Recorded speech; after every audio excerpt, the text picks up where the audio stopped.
Music equals life. Whether or not you consider yourself to be musically inclined, you've more than likely heard this phrase in passing or perhaps seen it on a t shirt or on a pencil. To those who are musical, though, it's more than some catchy phrase. It's a way of life, it's a creed, an ethos. What was the last song you heard? Chances are you can remember what it was, and more than likely it's been less than 12 hours since you heard it. Music surrounds us every day and influences us, even if subconsciously. I am constantly amazed by music's sheer power to alter and define our lives. It can make us cry, it can make us laugh, it can even inspire awe. What would movies like the Star Wars trilogies or Jurassic Park be like without their incredible theme songs? Sadly, though, music is dying. Fewer and fewer children are receiving a formal music education, and even fewer people seem to notice. So the next time you're on a 12-hour car ride across Texas, ask yourself, what would this be like if I didn't have any music to listen to? Your favorite song didn't just come from nowhere. Chances are the person who wrote it or the person who sings it received some form of formal music education in their life. Think of it this way. What would that famous theme song from Star Wars would never have been written if John Williams never learned music. I am a product of a formal music education and am living proof of its power to shape and define our lives. In elementary school, I was one of those kids. Constantly in trouble, I never shut up, and I couldn't help but get on the nerves of every single person around me. That all changed, however, on a hot summer day in a small town in West Texas when I picked up an instrument for the very first time. Dr. Pat Bass concluded in the August 2011 edition of Everyday Health that music is an effective and powerful tool for controlling ADD or ADHD, and I can speak for that firsthand.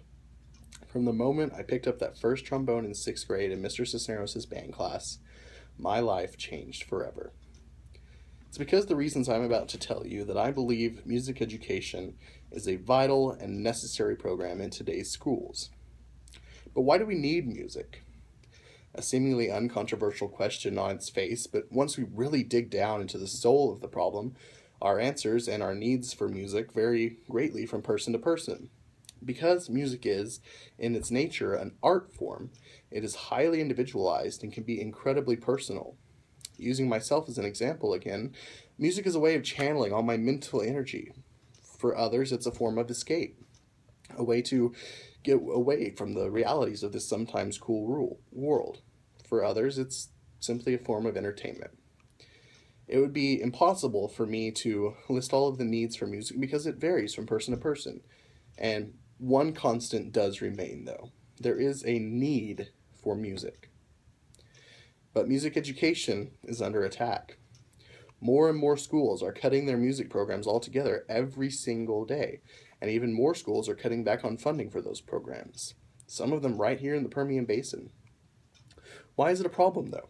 Sure, there will always be those people who desire to learn and to sing and to write songs, but what about your everyday Joe next door? He didn't receive a music education, and he turned out just fine. Why should he care whether or not his children or nieces or nephews or cousins receive music education?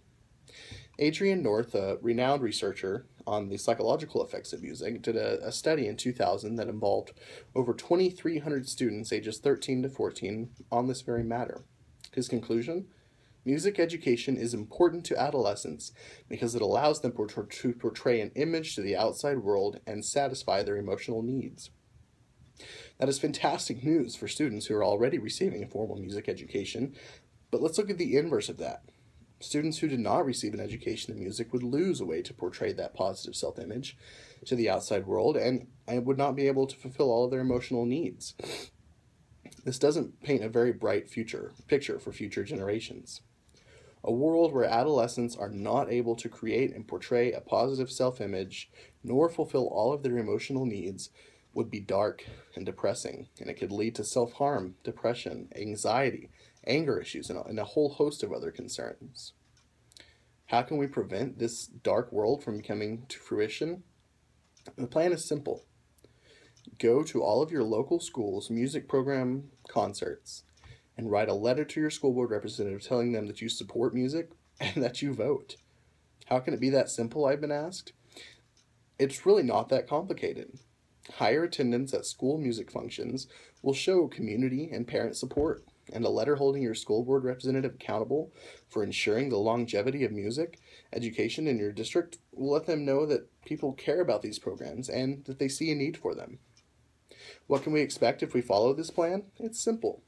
We can ensure that all of our children and nieces and nephews and cousins and everybody that we care about will have access to a formal education which will allow them to create a positive self-image and to satisfy their emotional needs. The National Association for Music Education listed benefits of child music education as anything from teamwork and discipline to cognitive function and a higher level of engagement in school. By attending concerts and showing that there is support in our local communities for school programs, we show both the kids and the school administrators that we care about music. Another study by Susan O'Neill at the Berklee College of Music found that lack of community support was one of the key issues in schools cutting their music programs. So that is what I task you with. Go to a few concerts. Take the time to slow down and hear the music just a few times a year, and the impact you can have on a child's life can be astonishing just by showing up.